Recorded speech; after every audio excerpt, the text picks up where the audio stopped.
Well, friends, the time has arrived. We welcome you. The General Commission on Religious Race is excited to host this webinar on the intersectionality of Asian Americans and Pacific Islander experiences in the United Methodist Church. My name is Reverend Dr. Giovanni Arroyo, the General Secretary of GCORR. And I'm joined today with my fellow siblings from across our connection to be in this holy conversation this afternoon. So I would like to welcome first Ms. Monalisa Tui'tahi, the Executive Director of Pacific Islander National Caucus of the United Methodist Church. Also, Reverend Scort Christy, the Chair of the new Federation, Asian American United Methodist Caucus. And Ms. Jeehye Kimpak, our very own Senior Director of Communications here at GCORR, but also a board member of Nexus United Methodist Church, UMC. Thank you for being here today and really open to be in this conversation together. You know, as many of us know, Asian American and Pacific Islander Heritage Month, AAPI, is an annual celebration that recognizes the contributions, the historical and cultural contributions of our Asian American Pacific Islander individuals and groups in the United States. I think it's important for us to step back for a moment and to just remind the audience who's joining us today that AAPI term is not a homogeneous term, but it is an umbrella term that includes the cultures from the entire Asian continent, including East, Southeast, South Asian, and the Pacific Islands of Malaysia, Micronesia, and Polynesia. So that is a huge group of people, of God's children. So I want us to start our conversation today from that standpoint, before we get into the work of the church and how the church has been blessed with the contributions of our Asian American and Pacific Islander siblings. You know, I want to start off by, what are your thoughts about celebrating Asian American and Pacific Islander Month? And are there any implications for joining these two distinct collective communities as one when we celebrate AAPI?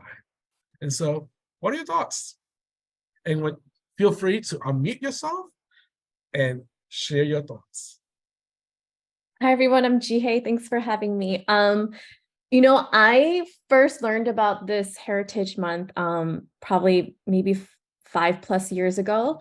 And I always thought it was so weird that Asian Americans and Pacific Islanders were put into the same kind of category. Because as an Asian American, I'm Korean American. I was born in South Korea, grew up in the United States. I know nothing about the Pacific Islander culture, right? And I don't even know that I've met someone from the Pacific Island area until I was older. My background growing up, I didn't even learn about that kind of culture. I didn't see it. So as an adult, seeing that we're kind of under this one umbrella was interesting to me. And interesting in a good way, because it helped me to kind of see Pacific Islanders and other Asian Americans, I could relate to them a little bit more. But the more I learn about our different cultures, I also realize how different we are. I'm sure we have some similarities, but how different we are, how diverse we are, even within our own culture, even within the Asian American culture, right? I'm from Korea, so it's kind of East Asia, which is completely different from Southeast Asia. So I'm still learning, and I'm still learning about my own heritage as a Korean American, right? Because I grew up in the United States. I don't know the history of Korea as well as I should.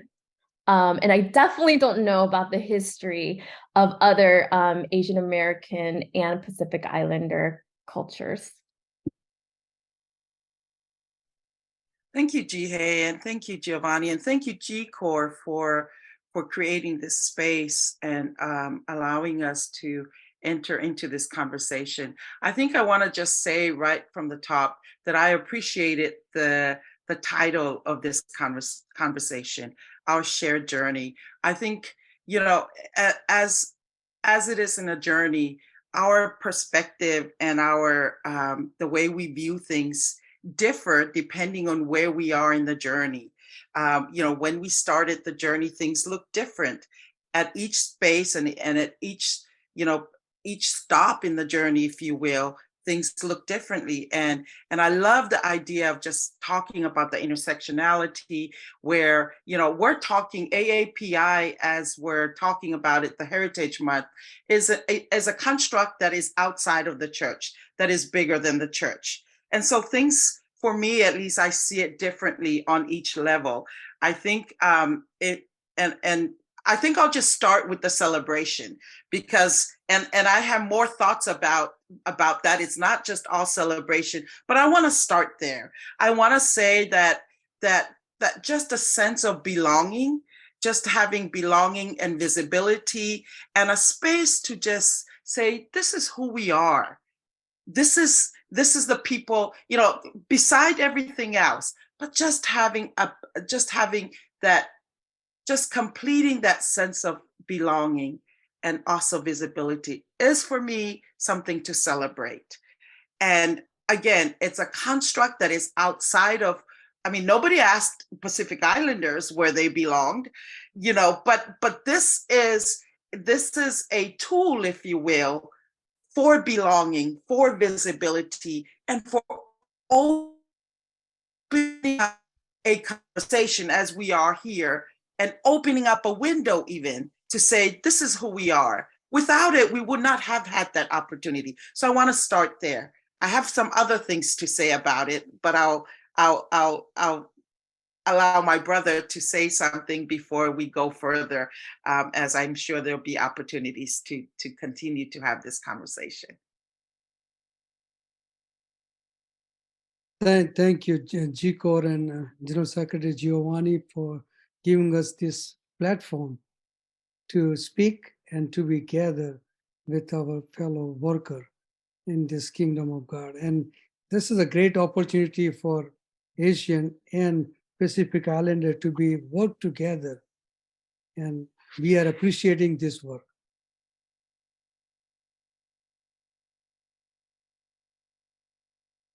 So, you know, we talked about how you don't know your own culture, sometimes Jeehye, other culture, you know about Pacific Islanders. What do you think are some of the implications when we lump sum the Asian American community in the Pacific Islander community, as for some people, they could easily connect like they are the same. And so what are some distinctiveness in your communities? Because there's not one common language, right? There's multiple ways of how cultures experience. So what are your thoughts about, you know, as we celebrate, but there's also some implications like this social categorization, Monalisa, you were talking about, that was created, even though it creates belonging, also has some implications for the community sometimes. What are your thoughts about that? Thank you, General Secretary Giovanni. I think as I indicated earlier, that sense of celebration is somewhat measured as we begin to unlayer some of this, you know, what this means. I mean, I think that the tendency to want to include also leads us sometimes to lessen or to diminish some parts of the body.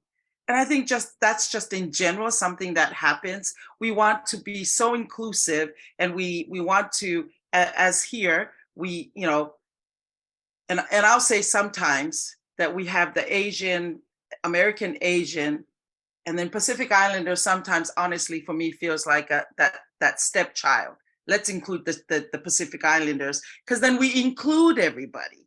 And that's a great thing. Inclusion is a great thing. But often that leads to the diminishment of the smaller parts of the body or a part of the body. and sometimes even erasure. You erase the whole, existence because, and if you look at government, if you look at the federal government, if you look at the United States, that's what you have. You don't have any Pacific Islanders in places that have the exposure. Say we have the vice president now who is, Southeast Asian. Once again, as Jeehye stated earlier, it's still, it's still some sort of demarcation there that does not, it puts us in there, but not really. So, and that's often how I feel about AAPI, is that we're there and all nice because we're included, but at the end of the day, are we really there? So that's some conversation and that's on one level. But I'll say this, and then I'll give up I'll yield to my colleagues here. I'll say this, that in the church, and as we talk about intersectionality, I think in the church that we that having Asian Pacific Islander was something that happened because people asked who was not at the table.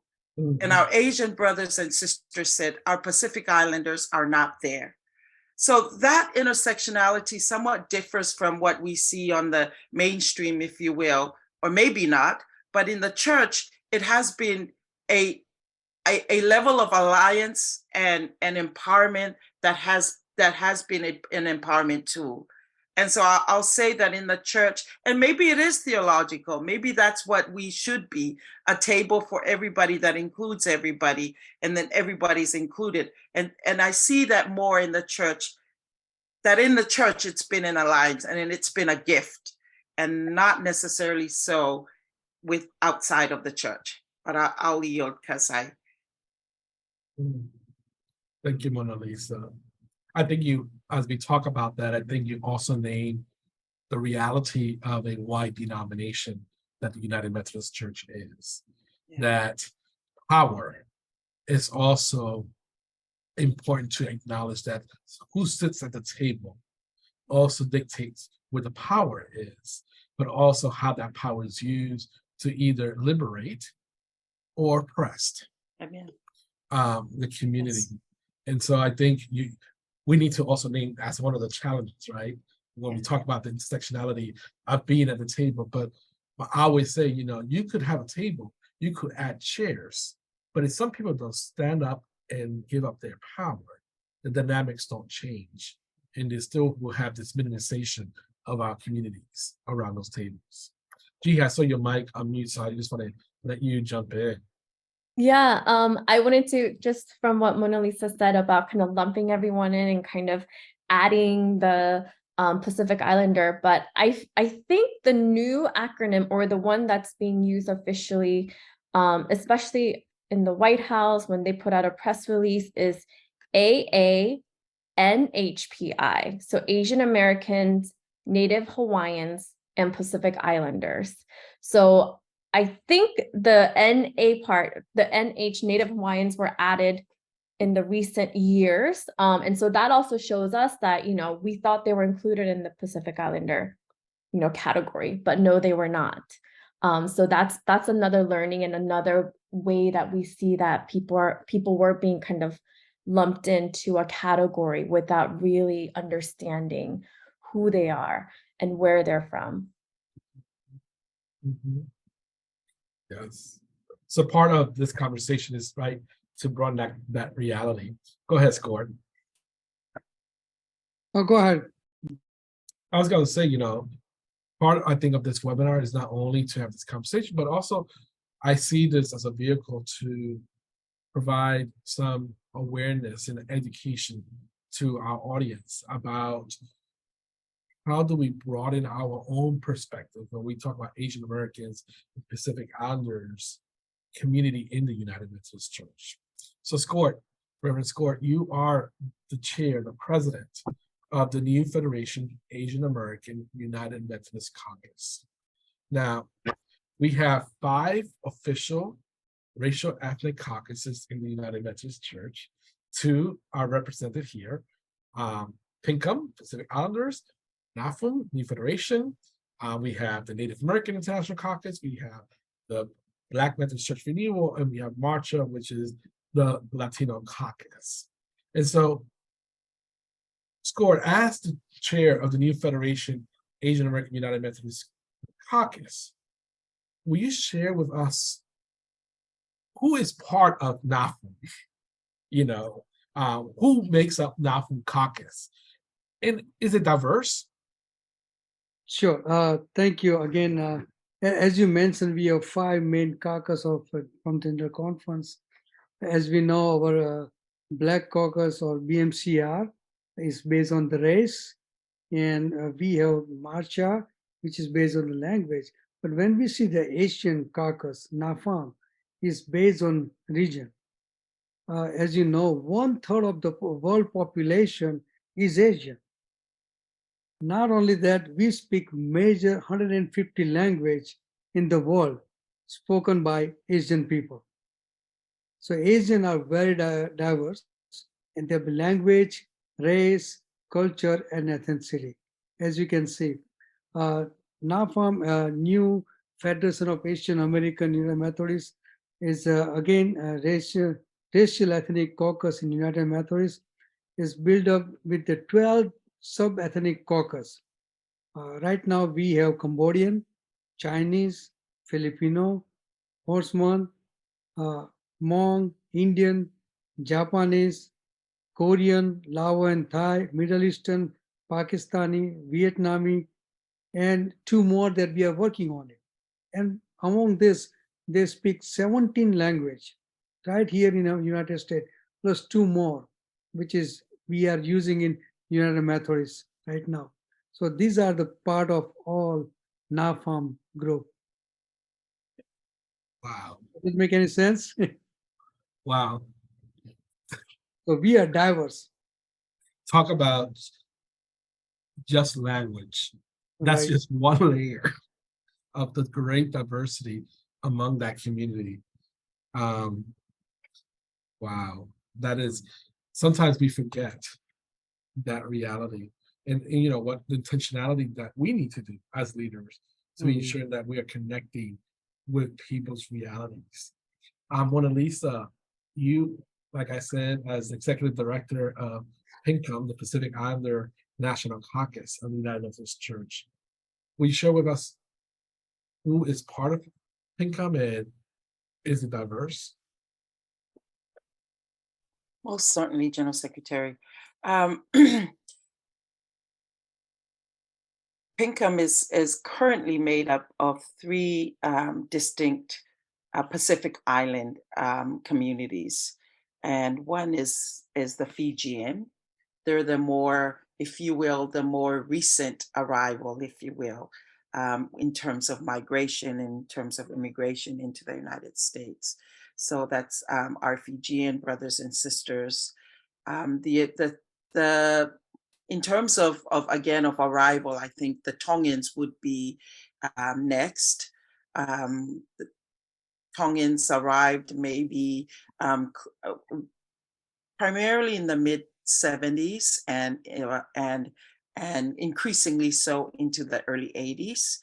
And so, whereas Fijians are a little bit more recent than that. So, and their entry into the United Methodist Church has been more recent as well. And then the longer term member would be the Samoans. The Samoans were, I think, in terms of Pacific Islanders, they had migrated in the 50s and the 60s, and much of our Pacific Island, much of the United Methodist focused Pacific Island communities started with Samoans because they were here first. And there's also some military alliance and also just U.S. Samoa is part of the United States. Well, they say American Samoa. They call it American Samoa. Is a part, has been in military alliance with the United States for a very long time. So their migration was much earlier. And now we still have the 3. That doesn't mean that there's no, we don't have newcomers. One of the new coming group are the Micronesians, the Melanesians, no, Micronesians. They are our Chamorros from Guam, and also in Hawaii, there's a big Micronesian, and other pockets of the US, there's big Micronesian migration due to, again, immigration alliances with the US. Well, not immigration, it's the US trying to reconcile things that were done in the past.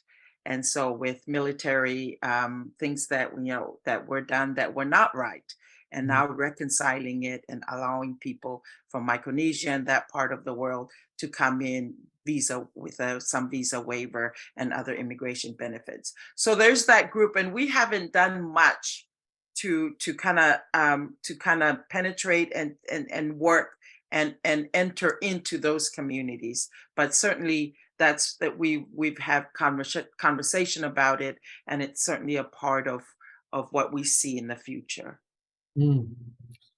So there is diversity among the PINCUM community, the Caucus. Oh, certainly. I think the only thing that unites us is that we're all a part of that big body of water called the Pacific, and I think that in essence has some distinctive character and values that basically is innate to people from that region, and part of that is small little islands scattered all over a big ocean, and you had to have some type of resilience and an ability to cope, an ability and to live in spite of being in tiny little islands over this big body of water. So I think that's what brings us together, is this spirit that really unites us, and that in essence is the gift that Pacific Island National Caucus has, is this spirit of solidarity from that big body of water, and learning to survive and to navigate it. Yeah, there was actually a question that was posed: wouldn't Oceania be a better term to be used? And that question is so relevant, because I think, again, that goes to the values of being a part of this big body of water. And one of our Pacific Island theologians is known to have said that we're not Pacific Islands, but that we're,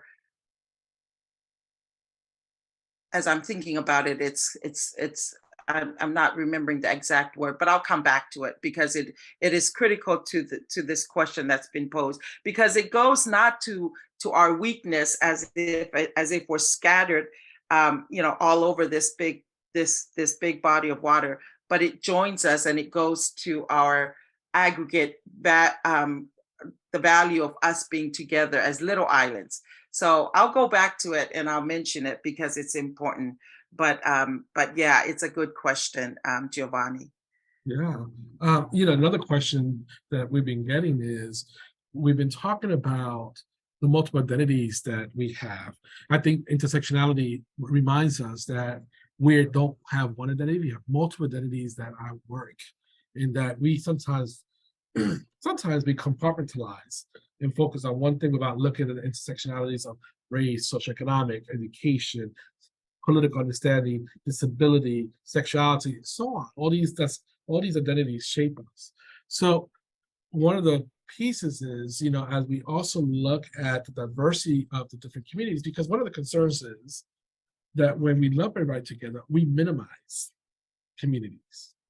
And when we minimize communities, then we don't tend to recognize the differences that we have, which is also harmful, because there is some differences that's the beauty of being part of the body of Christ. So one of the questions, actually two questions similar to this, is like, how do we advocate collectively in a denomination that's over 90% white in the US, knowing that we have all these differentiated identities? How do we do that collectively? And I think great question for the caucuses. This part of the work of the caucuses is to really call the church to attention. So some of the things that are marginalizing or oppressing the communities that they represent. So Scort, Jeehye, Monalisa, what are your thoughts? How do we could do this collectively? I think, what does that look like?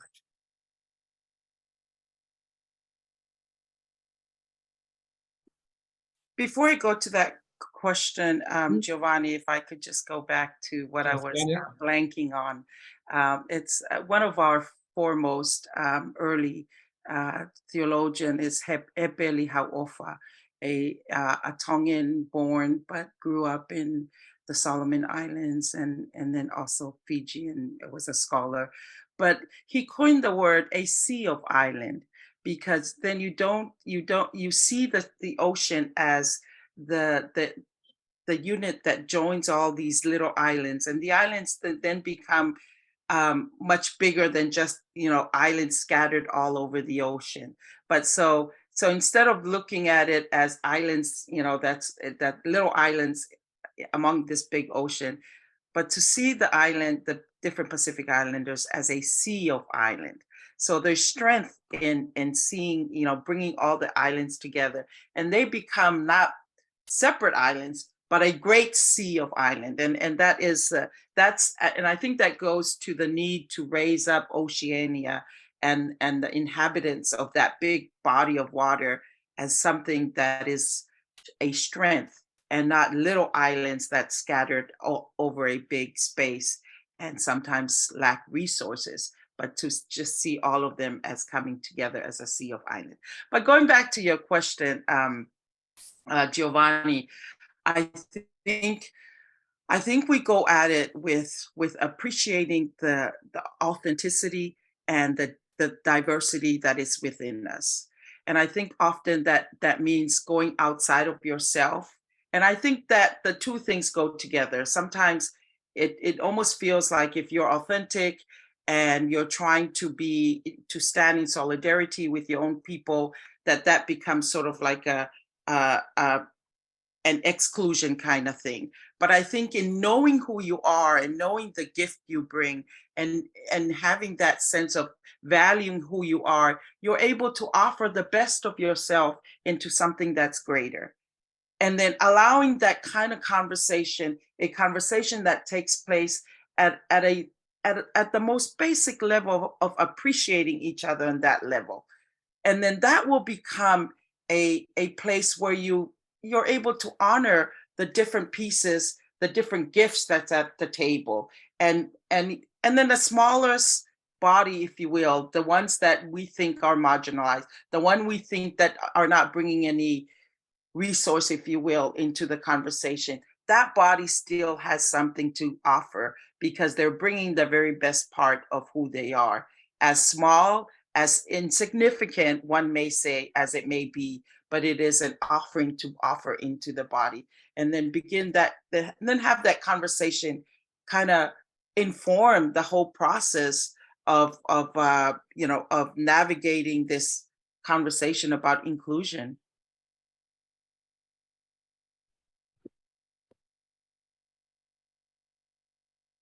Now I will talk about that a little bit as well. How do we work together? Like we talk about that intersectionality. It was introduced by African scholar Kimberly Crenshaw in 1989.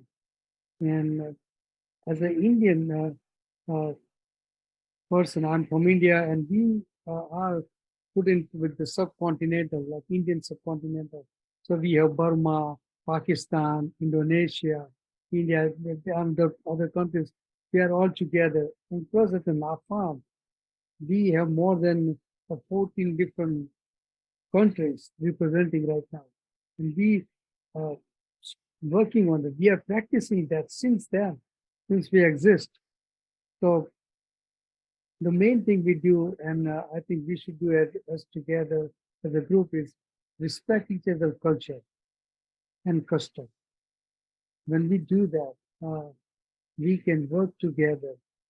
As I say, like NAFAM has, even India, as I said, like we have 28 different states, and we have 70 different languages, major languages in India. But we work together.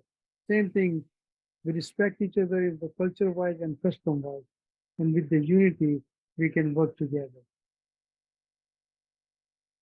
If I may add to this question as well, you know, the more that I spend time working within the United Methodist Church, I really think the greatest strength that we have is the diversity in which we all worship and do ministry together around the world.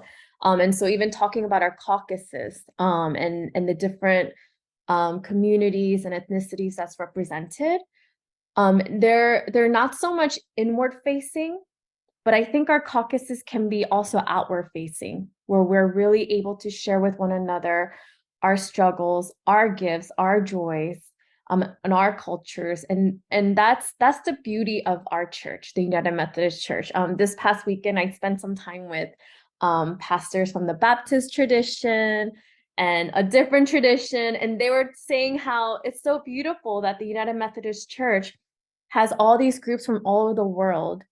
Even if we don't speak the same language, we don't have the same experiences, we kind of share this value of being United Methodist, being Christians, and being authentic and vulnerable at the same time, that we are learning more from each other. And for me, you know, when I meet someone from another culture and I learn about, you know, their values, who they are, or if I travel somewhere and I learn about that place and the history of it, there's nothing like that that helps me to connect more with God and the beauty of the diversity in which we live in this world.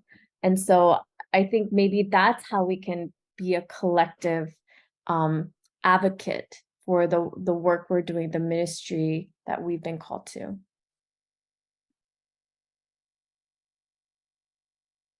You're muted. You know, you think you remember to mute yourself. I think one of the beauty that sometimes the greater church isn't aware is how leaders in our Pacific Islander community, the Asian American communities, are actually impacting mission and ministry in their communities, but also around the world. You know, as someone stated, the United Methodist Church has been a denomination of 90% or higher white. And sometimes a lot of the stories, a lot of the things we see don't highlight the work that's happening in your communities. And so there is this, sometimes if you're not aware of it, you don't even think it's happening. So as you think about what's happening around the church and around your communities as leaders, do you have anything to share, any stories or ways of how the leadership in your communities are impacting our ministry and mission as a church in the ground and in the world? As you can say, Asian leadership in our conference, our GCFA General Secretary Moses Kumar is Asian. Same thing with the GBGM General Secretary Ronaldo is Asian. And we do have some Asian bishops in our conference. They are doing the excellent job as well. So we do have some representative all over the US working together in different capacity as well.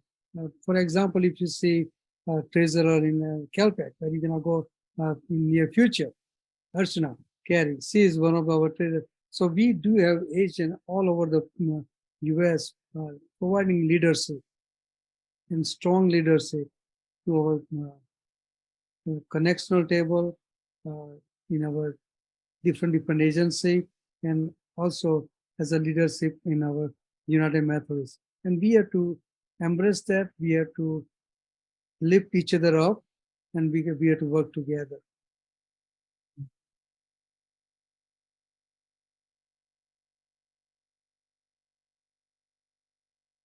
I will add to Reverend Scott's comments in the same vein, and just recognizing again, some of the gifts that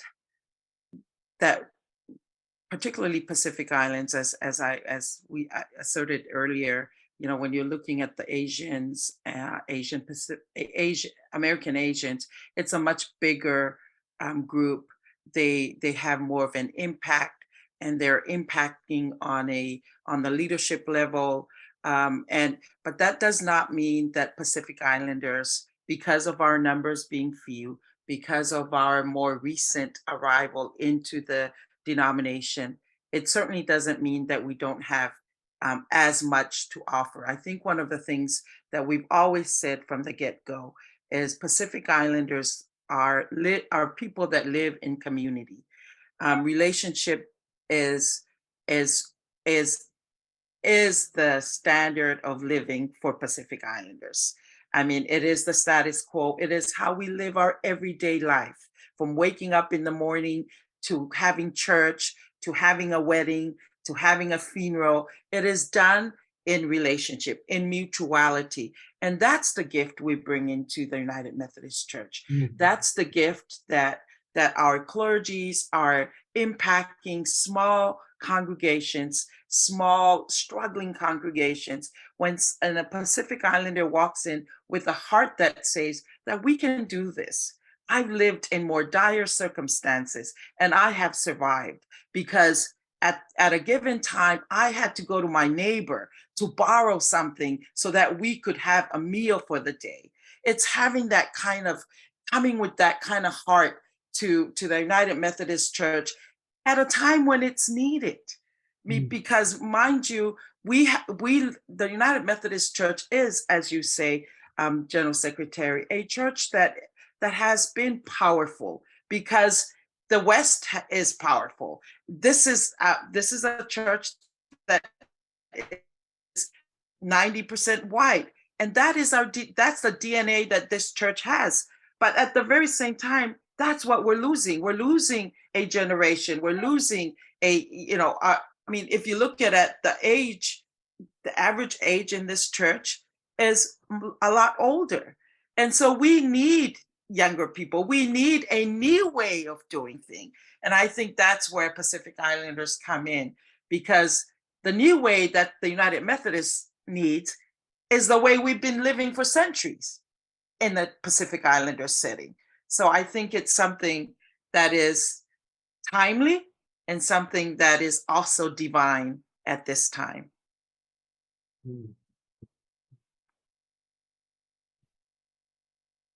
Both of you mentioned key elements about the future. And, Levitt Weems, when he did his research about the decline of the membership of the United Methodist Church since we became United Methodists, he came out with his analysis back around 2013, saying that in order for the United Methodist Church to re-engage and shift the decline membership, it must reach more people, younger people, and more diverse people. And that we need to do all three. We cannot choose which one of those to do. And so, I'm very aware that your two communities has done some intentional work in young people. Scort, I remember when before the pandemic, and it was impacted, bringing young people together to be aware of immigration and become immigrant advocates. And Monalisa, one of the beauties, Jeehye and I were together this weekend at a Tongan church. And I said, Jeehye, you're going to be for delight, because the singing and the work that you have been doing with young people, bringing them together to form leadership. So share it with the church. Like, that is grassroots movement. That gives me hope, truly gives me hope about this new church that we're trying to continue to live into.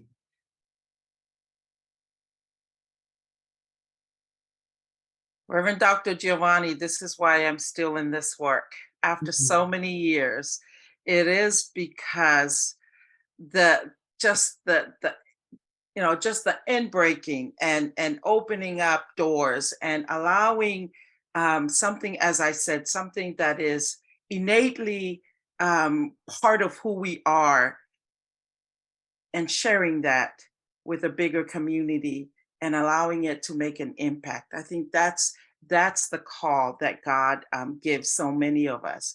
And going back to answer your question, one of the things that we noticed, and part of this is my own learning, having grown up in the United Methodist Church, having migrated here at the young age of 8, and making growing up in the small little church in the island of Hawaii.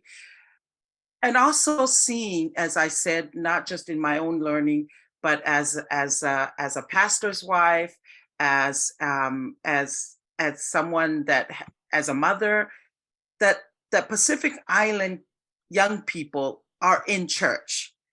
And this is all, I haven't done any studies on this, but I tend to think that there's, because of the migration being what it is, it's a maybe second generation. We're just getting into the second generation.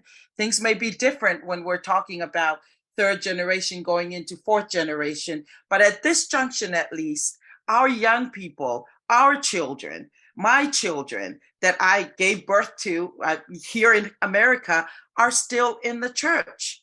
They may be in the hall, they may be in the parking lot, they may be just all the way back in the pews, but they're in the church. There's a tie there between first generation and second generation that is strong enough that they say, this is where I'm going to be because my parents are in the church and I want to do this. And we wanted to capitalize on that. We said we need to do something so that this becomes their church, so that they're not just there because they have to be obedient to their parents, but it becomes their church. It becomes a relevant and appropriate place of community of faith for them.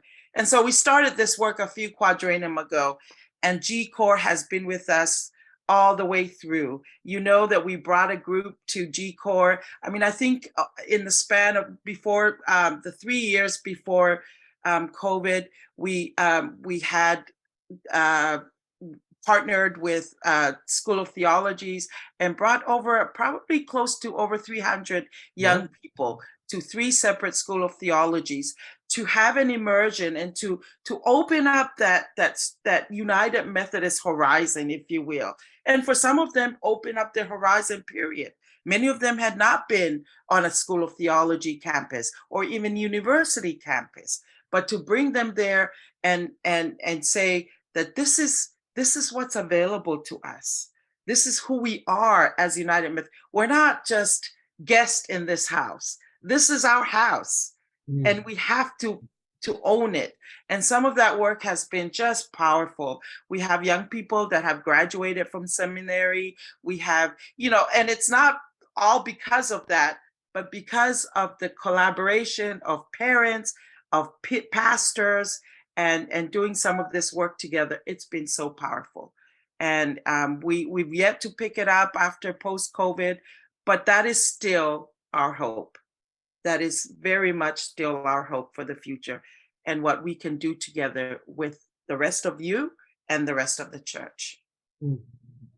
Monalisa, when you were talking about kids in the church, I was thinking, are you talking about the Korean church? Because that's exactly, how we experience it too, and talk about the similarities across the different cultures, as an immigrant community, the Korean community, the first generations, church is a gathering where they can really get together and find community in a new place, in a new land. And then with that, the second generation, they grew up in the church, right? I had no choice to whether go to church or not, or, what religion I want to become, right? And that's still the case with a lot of first and second generations, is that they're growing up in the church. Church is a vital component to their identity as Korean Americans in the United States. And so that's also the thing that Korean United Methodists are working on, is that how do we create a church and space for the second generations, the third generations and fourth generation to live into and to grow into.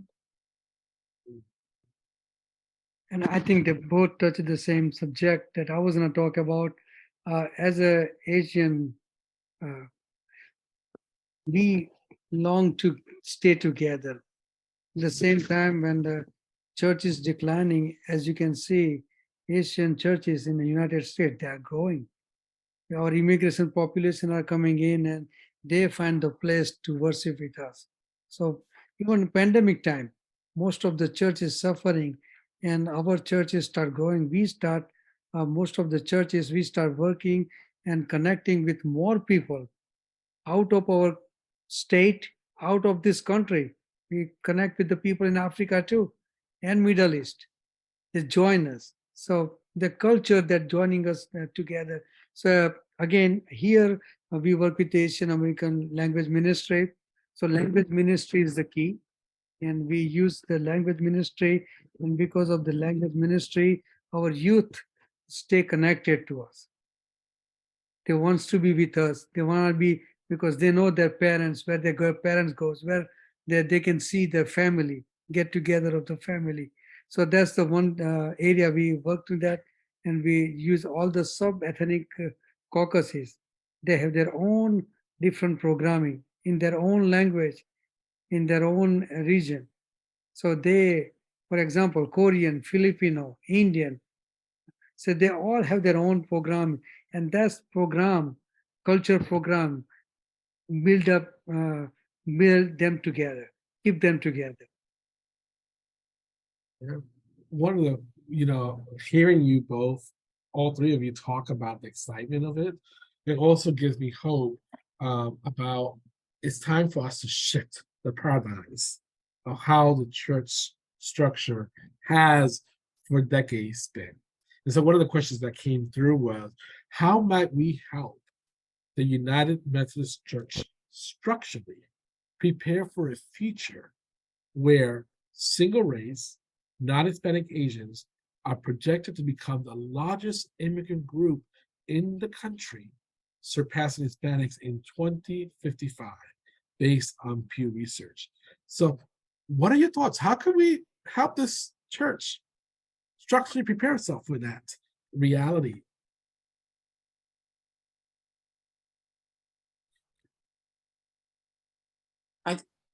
This is not this is just part of the answer, as we are in conversation, and so I offer it as such. I think one of the main way we allow this, or to allow to seek a shifting in the structure and shifting in the way we do things, is that we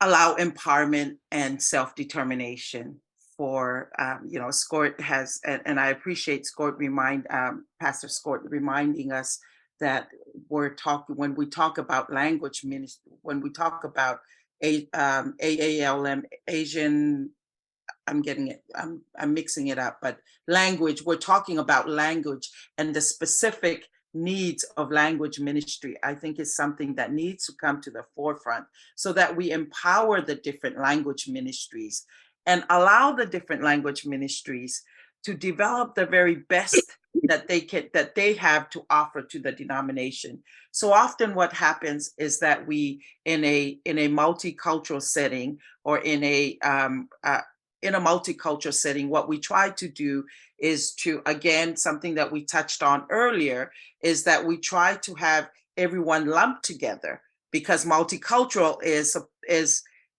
admittedly something we want, but not at the expense of changing or assimilating a specific language. And I think that's something that we struggle with in the denomination, because once you come in with a Tongan group, oh, wonderful.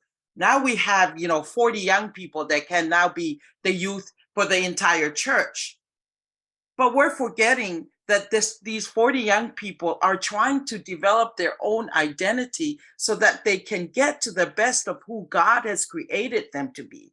And that's not necessarily, it may well turn into a multicultural identity, but we need to allow the language ministry to be able to empower that. And I don't think that's anything different from our very a very basic human journey. We need to be able to exist in our very best, in our very own authentic element, in order to offer the best of who we are. So often what happens is we try to bring them in and let's change them and make them multicultural, so now we can say that we're a multicultural church, and we have all these other standards that we've met, but to the detriment of the language ministry.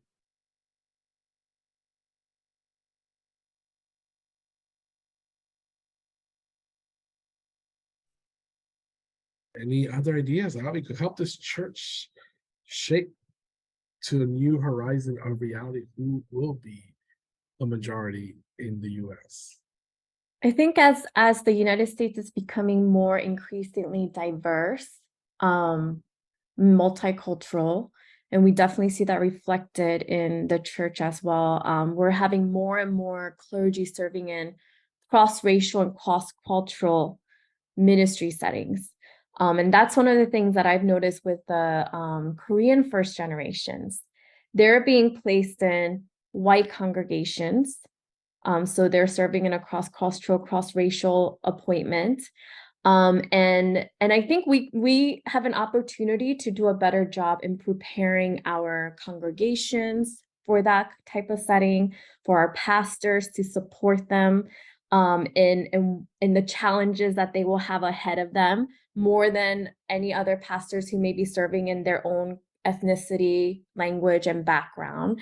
And I think CRCC ministry is growing in the United Methodist Church, which is a great thing. But how are we supporting and making sure that our congregation, our members are ready to do that in a way that values the culture of the pastor, and vice versa, that we're able to learn and grow with one another. And I think that's a growing point, and it's a growing pain in the United Methodist Church, but I think it's a beautiful way, a direction that we're going to, that shows that we are majority white, but it's changing. And there's an opportunity for us to do things a little better, have some more accountability, and form those relationships in a way that's intercultural and not just this is the way, but learning from one another. Now, I will add a little bit something on that too. We had to find a way in developing and strengthening the ethnic minority local churches. And this special program, like national gathering, finding the way to focus on developing the new church, new mission churches, and that's gonna expand our horizon.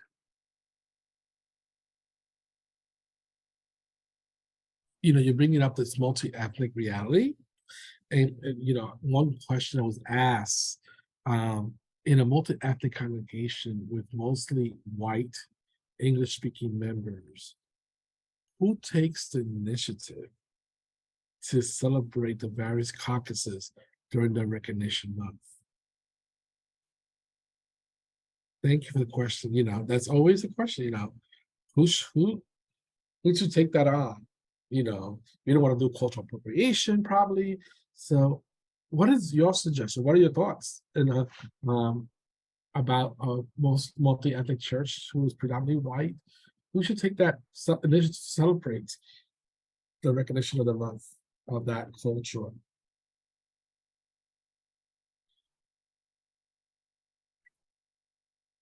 Reverend Dr. Giovanni, this is a hard question for me, at least, as I think about the different layers and the different intersectionality of what we're talking about. Because on one end, we would like to say in an ideal world that we're doing it, and that the church, because it is a church and because it is something of the spiritual realm, that the Holy Spirit will come and teach us and we'll be just fine. When at the end of the day, we know that it's some very practical, down to earth, some very, we have to do some tedious work to get this done. and to make sure that we're doing the right thing. And sometimes I feel, honestly, sometimes I just feel like we need a new house. Like we can't continue to just renovate. We can't continue to just, change a few pieces of furniture. We can't continue to, because the house that was built was a house that was built with colonial structure still very much a part of what the church is, of the very definition of the church, the very DNA of the church. So as we deal and as we try to include people, we include people, but still on those terms. They're terms that was created for a white church. And so, how do we continue to, and it's almost like we continue to try catching up. It's like the horse and the carriage. You never actually arrive, but it's always because the house was built it was a different house. And sometimes as I think about the church, I think about our not just with racial ethnics, but also as a global church, and how we live into our global nature, and how are we to empower the different parts of the body and make sure that we do that theologically sound. And I really think sometimes, and that's only because my mind is limited and my capacity to think about it is limited, but I often feel like the house needs to just be, we need to build a new house. And so that doesn't answer the question, Giovanni, and I'm just, but that's where I'm at. It's the intersectionality, and they run into each other. It's so protracted that if you take one end, you're gonna be leaving another end, and so I have to think about that question on a deeper level, and I'm sorry, it really just shows my own capacity or incapacity to hold all these things in tension. But following your metaphor of the house, some houses, the foundation is no longer good. It needs to be torn down and rebuilt. And so I think the foundation by which this church was built, like you're talking with already white normative ideologies, is no longer the foundation of who we are. And so no wonder we need to rebuild a house, for sure. I think part of the challenge, right, is it's important that we create as clergy and as church leaders that we don't forget that we are part of a greater church. And sometimes awareness is important. Education is key. Many people aren't aware about who we are as United Methodists and how we live in the faith in multiple ways. And so I think one of the beauties of having this webinar with Ms. Scort and Ms. Monalisa and Ms. Jeehye is that now you have 3 leaders that you can reach out to. And so, how do I do this in a way that is not also causing harm to the community, and to have a conversation? We are going to make mistakes. I think we need to acknowledge that we're going to make mistakes. But I think we also have now access to leaders who will walk along with us to explore and make the mistakes together. I think that's the beauty of this connection. And that's been my experience working with these individuals on today. Scort, there was a question specifically about Asian American churches. And so I want to throw that question at you before we wrap up today. And it's the question really goes around, that Asian American churches, there are some unhealthy practices in the church, such as lack of education about racism. And so the question that's being asked is, what do you think those Asian American churches should do more of that are not being done today? Can you repeat the question, please? What do you think those Asian American churches should do more of that are not being done today? And this is reference to unhealthy practices of Asian American churches, such as lack of education about racism? I do have some background noise, so I'm muting myself. But again, going back to they're talking about Asian churches, Asian American churches, and the lack of A lack of education on racism. what the church can do. We, as a church, we have to start educating them. As a leader, we have to educating them, and as a conference, we have to help them out as well, right? So let me ask, let me just push more. Mhm. As a leader of an Asian church, Scort, how in some ways that you have addressed or educated your community on the realities of racism? How have you tried to help DOF as a caucus to navigate this reality of racism that exists in the church and in society? Let's talk about anti-Asian hate that happened. So how has that been addressed, or how you're trying to address it as NAFOM? You're muted. I had a lot of background noise, so I'm having difficulty right now. Can you skip that question to to other question right now? Okay. Go ahead, Monalisa. I see. Yeah, Reverend Dr. Giovanni, and because I think that we can put AA churches there or PI churches there. It's just that we're all in the same boat, if you will, here. And one of the things that I often, at least anecdotally in my own ministry and work, is that I often always remind the body, whether it's Tongan speaking or Samoans or Fijian, is that we're not going anywhere. This is our home. The United States is our home. The Methodist Church is our home.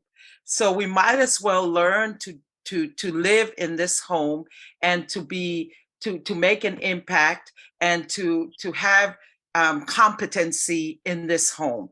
So I think anytime that we can have that we can cross that bridge where we're not just, in my own terms, we're not just living in a little Tongan home, if you will, but we live within, we're Tongans, but within the United Methodist Church. And so any times we can draw that bridge and cross that bridge and have experiences of bridge experiences, if you will, whether it's it's in a having if you're in a church that has language, Tongan language, Filipino language, and Anglos, and maybe it's having a class on racism together. Maybe it's coming together for a meal and having a speaker that speaks to that. I mean, anytime you have that, because I think it's critical, at least in my journey.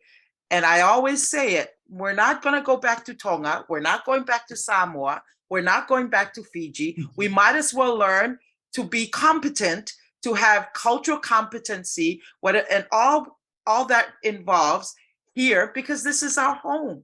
So part of that, I think, is something that we can do better and more of anywhere we are.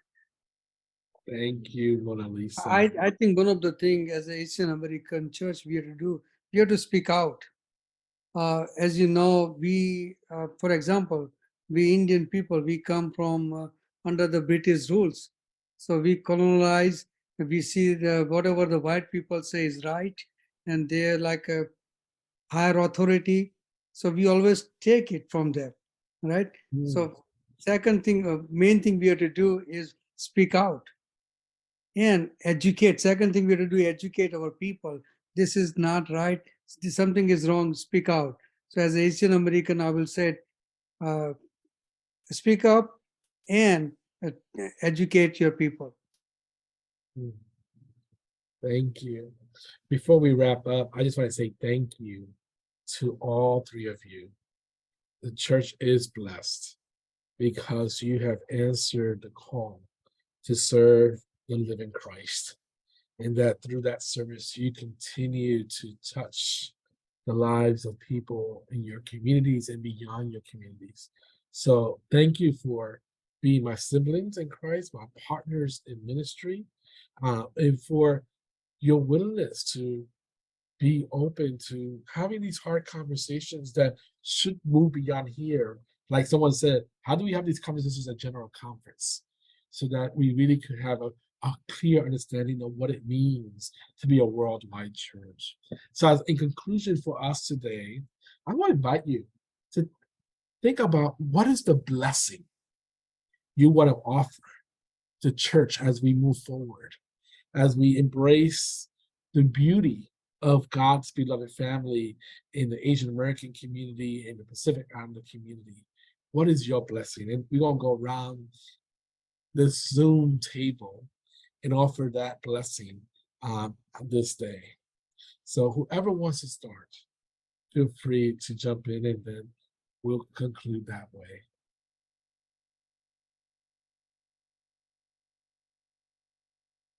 I'll start, Reverend Dr. Giovanni. And I will say that this is a blessing that Pacific Islanders bring to the connection and bring to the church and to the world. Some of you may or may not have watched the Ian Tongi American Idol that's just been happening this past week.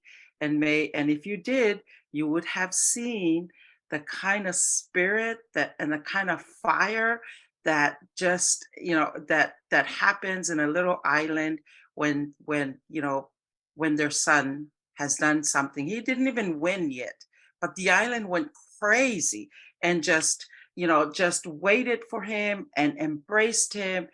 And there's a word for that in the Tongan language, and I'll share that and I'll end with that. It's a word called mafana. Mafana is a word that I've struggled to define in my writings, in my practice of the church, because the mafana is the very thing that moves a little church where people are just no professional. They go from door to door asking for jobs, but they end up paying full apportionment. It's the kind of feeling that we're going to do this because tomorrow God will provide for us. It's the kind of joy and spirit that fills a room when you walk into a Pacific Islander church. And someone defined it in a movie that just came out from New Zealand called Red. This is a Red, White, and Brass. If you ever see it, watch it, because it will define for you what a Pacific Islander is. But someone defined this term that I'm looking for as mafana is when you leave your brain at home and follow your heart. And I think there's a sense of that. And there's that makes up part of our identity as Pacific Islanders, is that there's this joy, overflowing joy. And somewhere along the way, we know that we're going to join up with God and we're going to be okay.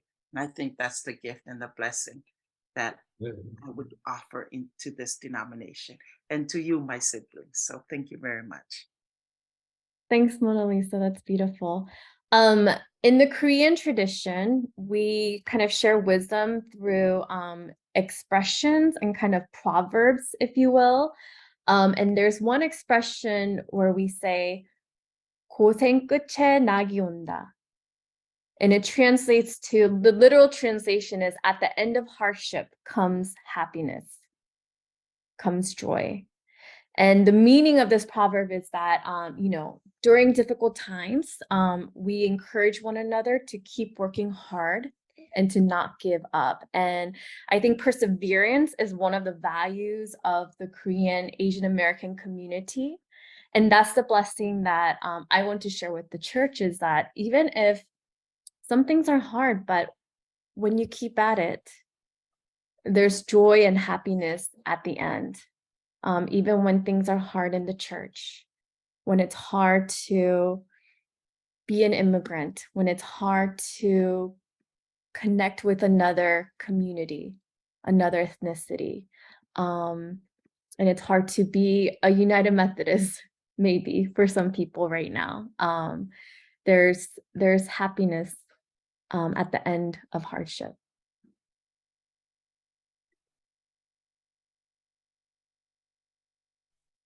Scort, you're muted. Thank you, both of my sister doing wonderful job. But the blessing, as an Indian and Asian, we are known for our hospitality, and we bring that with love and caring. Not only that, we Asian people are very rooted, very strong in scripture and evangelical work. We bring that blessing to this United States and Methodist churches in the United States. One of my calling was to join ministry. Was God was telling me that I brought all these Asian educated people from India to here, or from Asia to here, and they are here now. It's your turn to tell them about Christ and the love of Christ. So we Asian bring that evangelical and mission work at the same time, as I say, hospitality and love. And then we bring that blessing to all our American brother and sister. Thank you, friends. Thank you, partners in ministry. Thank you, everyone who has joined us in this webinar on the intersectionality of Asian American and Pacific Islander experiences in the United Methodist Church. We are blessed that we are a worldwide church. And for further learning tools, we invite you to visit r2hub.org, where you will find resources that will help you how to honor and celebrate our diversity. May you have a blessed day and continue to be in relation with each other.